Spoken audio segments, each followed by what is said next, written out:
కాంగ్రెస్ను గల్లాబట్టి నిలదీయండి. ఎవరు గల్లాబట్టి నిలదీయాలి?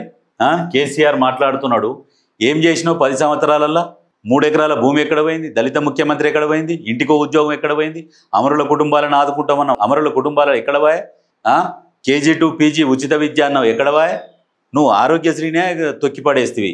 పేదలకు సంజీవిని లాంటి ఆరోగ్యశ్రీనే తొక్కిపడేసి హాస్పిటల్లకు బిల్లులు ఏవైతే ఎవరు పేషెంట్లను కూడా చేర్చుకోలేకపోయా. అత్తలా కుతలం చేసినవు రాష్ట్రాన్ని అప్పులపాలు చేసి. ఎవరంట గల్లాబట్టి నిలదీయాలంట. ఎవరు గల్లాబట్టి నిలదీయాలి? ఏం బాకీ కార్డు పట్టుకొని తిరుగుతున్నావు? ఎవరికి ఉద్యోగాలు ఇచ్చిర్రు? ఎవరికి మేలు చేసిర్రు మీరు? మళ్ళీ మీరు సిగ్గు లేకుండా ప్రజలలోకి వచ్చి ఓట్లు అడుగుతారా మీరు? అంటే ఇంతవరకు మీకు అధికారం లేకుంటేనంటే సరే, మీరు అడిగిన దానికి ఒక న్యాయం ఉంటుంది. మీరు 10 సంవత్సరాలు పరిపాలించి మళ్ళీ ఇప్పుడు వచ్చేట గల్లబట్టి నిలదీయాలంట. ఎవరు గల్లబట్టి నిలదీస్తారు? ప్రజలు గల్లబట్టి నిలదీస్తారు. మీకు అసలు ఓటు అడిగే నైతిక హక్కు లేదు.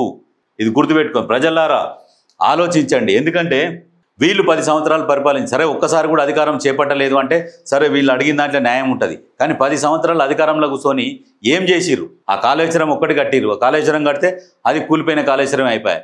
ఇంకేం చేసిర్రు? పేదలకు ఏమన్నా చేసిర్రా అంటే ఏం లేదు. మళ్ళీ వీళ్ళు మాట్లాడతారు 20 లక్షల కోట్ల బడ్జెట్.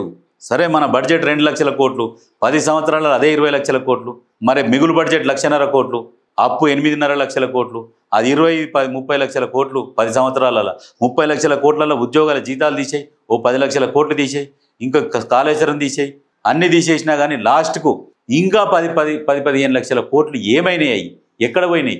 ఏం డెవలప్ అయిందంటే ఏంది? ఒక సచివాలయం కట్టిర్రు, ఇంకొకటి ఆ కాళేశ్వరం కట్టిర్రు. ఈ రెండింటికే ఇన్ని కోట్లు ఖర్చు అయితే, ఇన్ని లక్షల కోట్లు అంటే ఏ రకంగా దోసుక తిన్నారనేది ప్రజలు ఆలోచన చేయాలి.